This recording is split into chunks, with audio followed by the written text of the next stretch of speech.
Welcome to the Parenting on the Spectrum show with board-certified behavior analyst and infant-toddler development specialist, Theresa Alexander Inman.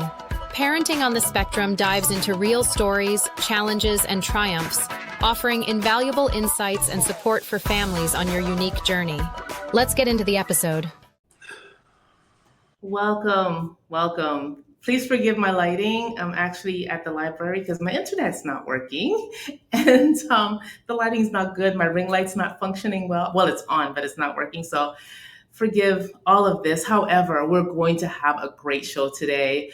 My guest is Mr. Jerry Hammond. We've actually had several conversations before and they've all been amazing. So I thought I would invite him back to have a conversation on my new show, Parenting on the Spectrum, because he has great insights and he's just fun to talk to. And just a little bit about Jerry. He is a dad. His daughter was diagnosed with autism. He is a tattoo artist. He is a coach. He's just an amazing guy. So welcome, Jerry. See you again. Always great to see you. It's so great to have you here. I'm glad your lighting is great. Yeah, mine's not too bad. You still look amazing though. Oh, thank you, sir. Thank you. So let's have a chat. I want to ask you, Jerry, when did you first realize that your daughter was not developing as you expected her to, right? Because, we all have these grand ideas of what our children are going to be and these great visions for them.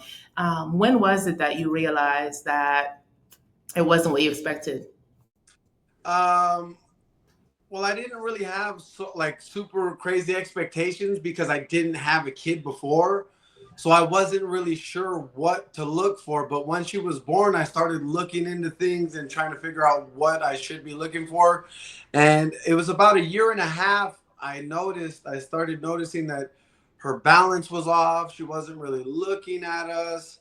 It was very odd because when she was about 8 to 9 months old, she was looking at us. Everything was great. She seemed fine. And then after about a year and a half, we started noticing that her balance was off. She wasn't looking at us in the eyes. And I said, hey, maybe we need to get her checked out. So we took her to a few places and they said, yeah, she has autism. She's behind and this and that. And they just, all kinds of stuff, just right away, she's probably not going to have a normal life. She probably might need medication. A lot of things were thrown at us very quick. And I was like, wait a minute. Let me consult with a few people, but also let me, do some research, let me read. And it's ever since then, we've just been on a whole journey trying to look for the best for her. But it was about 16 months. She was about 16 months old is when we noticed she really needed some help. Wow. And you know what? Thankfully, you went early and your doctor listened to you, because so often I hear, parents saying, well, we went to the doctor and they said, wait. And we went to another doctor and they said, wait. And as I keep going to doctors until somebody tells you something, because the earlier you do something, the better it's going to be for your child. 100%. Well, I recently, because I always take her to different doctors as well, because I'm always trying to look for new ideas, new opinions, and I'm always open to everything. I want to get as much information as possible. And I called the place. They said it was going to be till May 2025 until someone could get a diagnosis. Mm-hmm. So I'm like, so what do these parents do? And I'm in a lot of groups on Facebook and with kids with special needs. And a lot of these parents are like, well, I'm just going to sit around and wait. And I'm like, no. Like, that ain't it. You know what I mean? I can't tell anybody how to live, but I know I'm not going to just sit around and wait. This is my child. One thing that all of the doctors have all said in common, because I've had a lot of different opinions, mm-hmm. The one they've all had in common is every single day counts. Yes. And I understand that because at a certain age, from 0 to 3, the right side of her brain is developing. And then from 3 to 6, the left side. And then from 6 to 10, both sides are going back and forth. Mm-hmm. And I've spoken to so many people and they didn't know. I figured that out in books that I've been reading, Right. and it's crazy. So when you understand that, when you have that information, then you can say, okay, so even if their help isn't available, what can I create in my daily life, in the daily life of my daughter? What activities, what diet, what things are going to help each side of her brain develop and give her the best chance of developing her brain in the best way?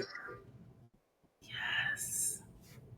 Yeah, and that is perfect because, again, like you said, honestly, every moment counts because children from birth to 3, their brains make 1 million synaptic connections per second, which is, and each of those are an opportunity for learning. So why not make the best of that time, right? And I'm glad you jumped on that. So, what Yeah, are no, some, go ahead. 100%, 100%. Every single day when now that I have that information, see, because I didn't have that information before, so I just thought, okay, diet. I thought diet was important, which for me, I think that's one of the number one things is diet. And I didn't know that though, so I was just thinking, okay, with the diet, and then maybe we'll figure it out. But then once I started investigating, started reading, started speaking to more people, and I started learning about the growth and the development in the brain, now I take advantage of everything we do. And I'm always thinking like, hey, this is going to cause new connections in the brain. This is going to spark this and that. And I try to make everything fun and everything that's going to, spark something to create a new connection in each side of her brain. But I would have never known that if I didn't have the information. Yes, yes. Now I'm going to ask you then, because there are a lot of parents sitting back wondering, okay, so where did you get this information? I read all the time. I read all types of books on autism. I've been to functional doctors. I've been to neuropediatricians. I've been to pediatricians. I've had brain scans on my daughter. I've been looking for as many, um, uh, every option and every opinion possible. I'm open to everything. But I ask a lot of questions, and I've noticed that a lot of parents don't ask questions. And I feel like if someone's going to give me an opinion on my daughter, um, I want to listen, but I also want to make sure that it's the best decision for my daughter. Because if someone just happens to think something's great and I don't use my common sense and my intuition, we could mess my child's future up. Because I've had doctors say, oh, you should probably put her on this medication. And I said, okay, what is this medication going to do to her? And oh, well, and how is this going to affect her kidneys, her liver, her future? How is she going to be in 20 years from now? And then I've had doctors, they get like on the defense, they get defensive. And I'm like, hey, this is a problem. If you should be able to answer me happily because you're suggesting something for my child. Like I just recently went to a neuropediatrician in Monterrey, Mexico. He's supposed to be one of the best. And I was speaking about fish oils. I said, yeah, I'm giving my daughter fish oils. What do you recommend? And he said, oh, give her these gummies. And I said, well, if I give her gummies, though, the sugar in that is going to cause more inflammation. And he was like, I'm the doctor here. And I said, dude, I'm just asking a question.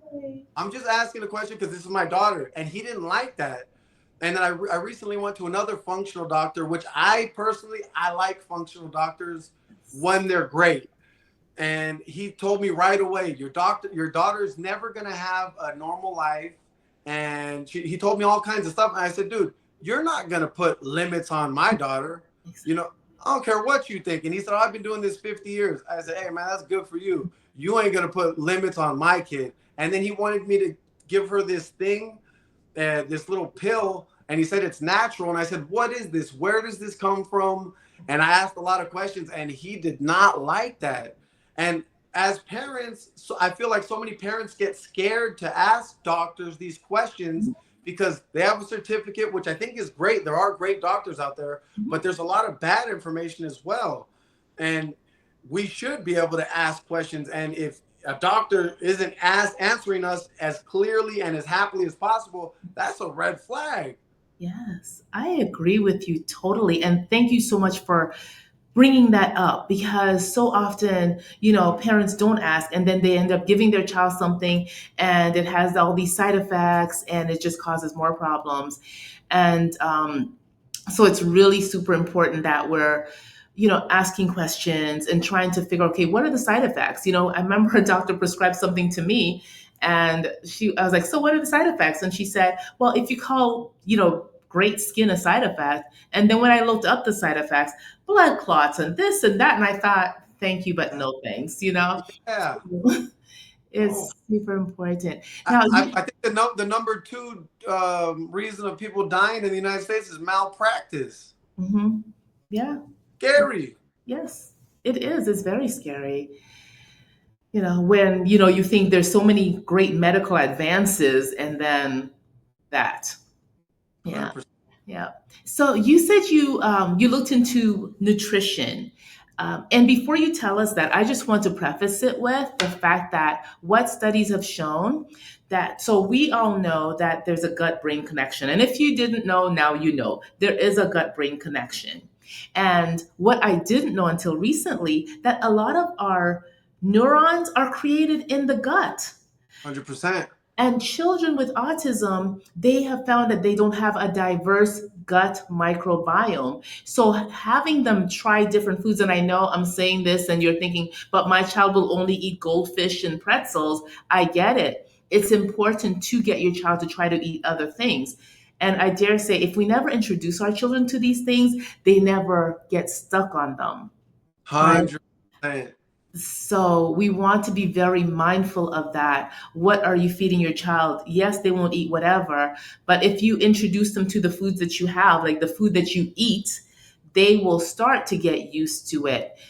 It helps to desensitize them. And there are a lot of things that you can do beforehand, but I want Jerry to talk about this because I can always talk about that later. So what did you do nutritionally to help your daughter? So my daughter, she's been with her mom most of the time because I would go visit her every 2 to 3 weeks because she lives far away. But now I've had my daughter with me about 131 days completely with me. And I've understood nutrition for years now, but she wasn't giving her the nutrition that I thought was best. So when my daughter got here, I noticed we would go to stores and she would point out all the worst things, the cereal, and she would throw a fit, scream.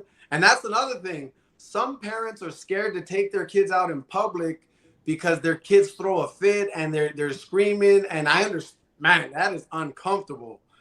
But hey, it's part of your kid's process. Your kid's going through a hard time. They're trying to figure things out.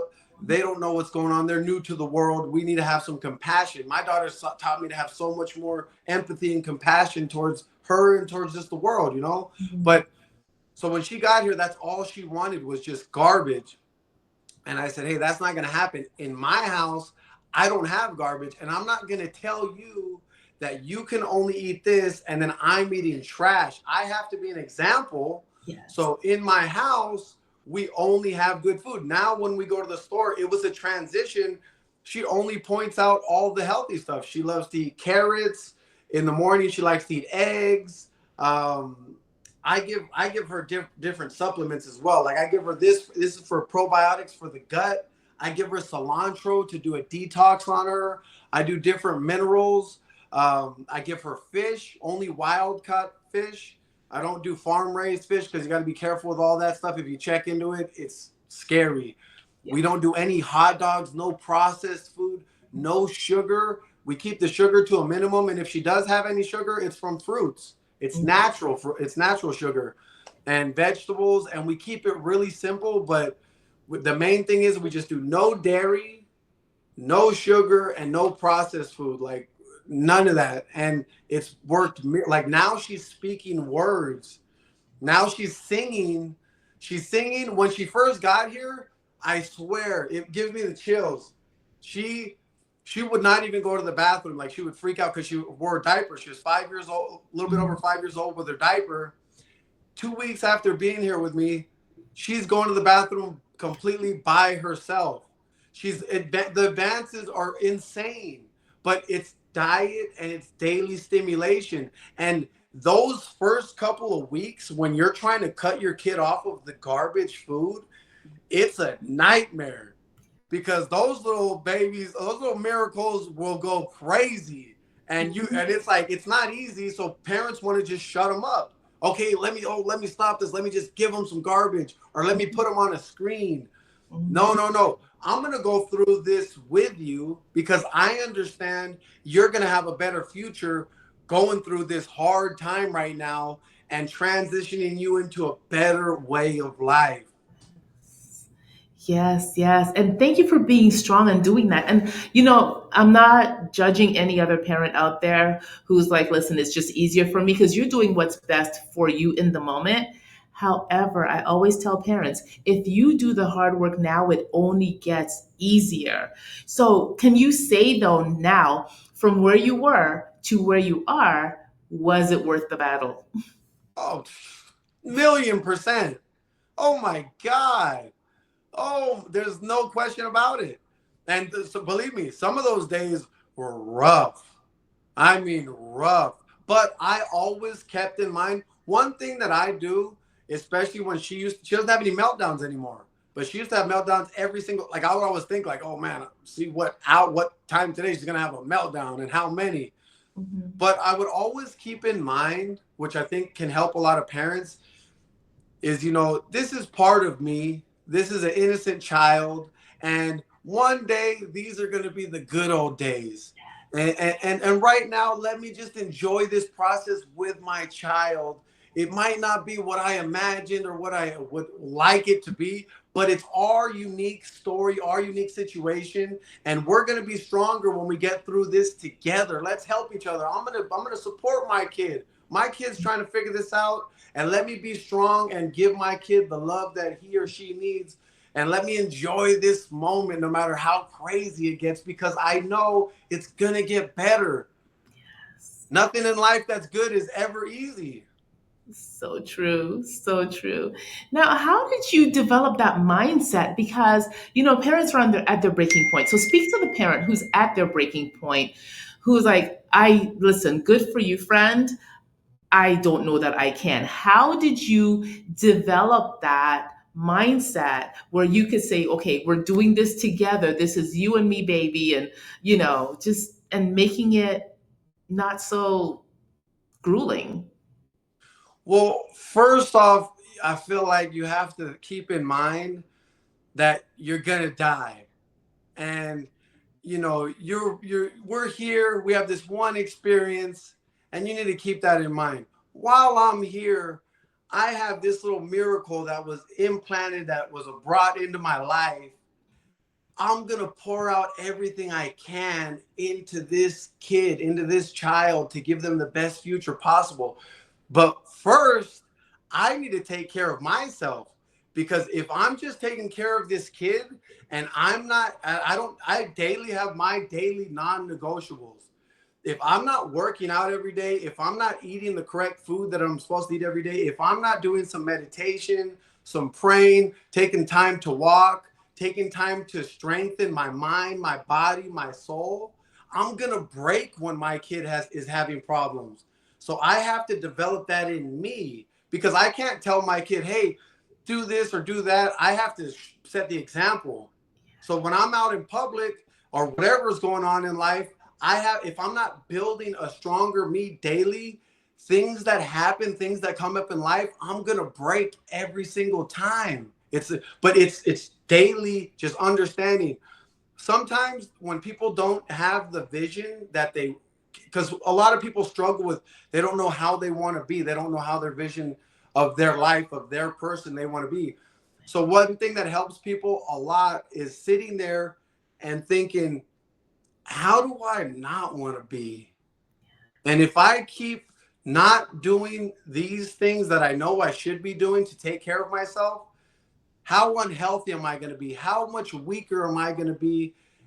How much uh, how much of an example am I going to be for my kids? And let that vision scare you, so you have an opposite direction to go towards. And then once you start going that way, then your vision starts getting clearer. But you have to have in mind, you can't just wing it. You have to think, how do I want to be as a person, as a human first, and then as a parent? How do I want to be? And then once you have that, okay, I want to be healthy. I want to feel good. I want to think good. So what do? I don't scroll on social media all day. I don't talk to negative people. I eat well. I read good information. I put in work every single day to build a stronger me so that when these situations happen, we're going to handle the situation in the best way possible. Sometimes it's harder than others, but it's daily building that, but always keeping in mind, always being conscious of this is our situation. It is what it is. What can I control? A lot of people get stuck in the victim mentality. Why me? Why do I have to be going through this situation? Why? Hey, it is what it is. What can we control? Let's focus on what we can control, what we can do better. And that's it. Maybe we did a lot of mistakes in the past. I've probably been the worst. I can't judge anybody. I've probably been worse than everybody. But okay, that went out. What can I learn from there? Where are we now? And let's stay focused on how we can grow together. But I need to grow so I can show my kid the way. Yes. Oh gosh, so important because now you're being the example to your daughter and you of how to take care of self because I always tell parents if you don't take care of you, you're actually doing your child a disservice because now you're You're being not selfish. parenting from your best self, You're right? being selfish. Yeah, yes, that's it. People always think that self-care is selfless, is selfish, but it isn't. Taking care of yourself is actually selfless because now you're parenting from your best self, from the self that is now more relaxed because you've taken the time to take a walk and meditate and work out and do the things that fill you. So now you can pour into your child. Oh, 100%. What I do every weekend, I pick my daughter up from school at 3:55. I drive down to Mexico. It's about a 7.5 hour drive. We get there in the middle of the night. I take her to horse therapy in the morning, and then I take her to horse therapy the next day. I work. I do everything I got to do. Sunday night, we're back here. I'm up early at school. I wouldn't be able to do that if I wasn't taking care of myself. I would have no energy to do that. And I would just be like, oh my God, let's do it next weekend. But every single day counts. Yes, it does. And honestly, every single moment counts. There are children I've worked with who learn skills within minutes. Parents like, I never thought they'd do that. And within a few minutes. So it's just taking advantage of the time that you have. And like you said before, we're all going to die someday. Now, do you want your child to be left with somebody who's not going to take care of them the way you would, or not being able to advocate for themselves, right? So, to the best extent possible, we want to give our children that edge so they can advocate for themselves, so they won't be mistreated. 100%. 100%. You want to show them what in your best way, what's correct. What my daughter knows, she doesn't get in the car unless I open the door for her. Mhm. If she's with anybody, a man should open the door for her. There's certain things that happen. When we're in the street, I walk on the outside. She walks on the inside. I do that with everybody, but especially I want her to see this is the way it's supposed to be. And then I try to make her do everything that she can for herself. Even when she's struggling, I'm like, I ain't doing it. You're doing it. And I'm like, I'm like, oh God, like, I don't know if she's going to do it, but I'm like, I force her to do because I know it's going to make her more independent. Yes. And it's so good because the thing is, we learn outside of our comfort zone, right? So when she's struggling, she's actually building pathways. When she figures it out, how amazing does she feel after that, right? Even she Oh, struggles and fussed. I What is the pray. reaction after? I'm like, wow, you little genius. Like I get excited. I Mhm. celebrate every time. Like, Yeah. because I think a lot of people, they'll tell, oh, you're great. And they say all this, which I do affirmations with my daughter when she's asleep. I love to do that. Yes. But I don't just praise her all the time. I'm like, hey, when you're doing good things, I want you to know that that's good. So that Mhm. it pumps her up more to do more great things and to push herself to want to learn new things. Absolutely. And the more she learns, the more she's going to learn. So I love that. 100%. Yeah, now she's riding a scooter. I got her playing. She plays pickleball with me. When she first got here, her balance, I would throw a ball at her and it would hit her in the face. Like, it was Um, bad. Now she's playing pickleball. She's almost better than me. Wow. Like, it is insane. And then I take her to horse therapy, the equine therapy. And what that does, the equine therapy, that stimulates every single part of the brain because there's so much going on. And that helps actually balance out the brain. Because when the kids have autism, one side is definitely going to be off. So what that does is that helps balance the sides, and once we get them more balanced, more connections can happen better, and then they can get more stable in how they pass their days, how they how can I say whatever they're doing, you know, and whatever they're doing in their day. Absolutely, absolutely. Oh, Jerry, I could talk to you forever because I mean it's always great. I'm gonna have to have you back on again because our conversations are always awesome, so full of information. You know, parents, take care of yourself first and foremost. That's what I want to really emphasize. And please tune in next week. I have another Jerry coming up next week, so it's going to be a lot of fun. Thank you very much. Thank you.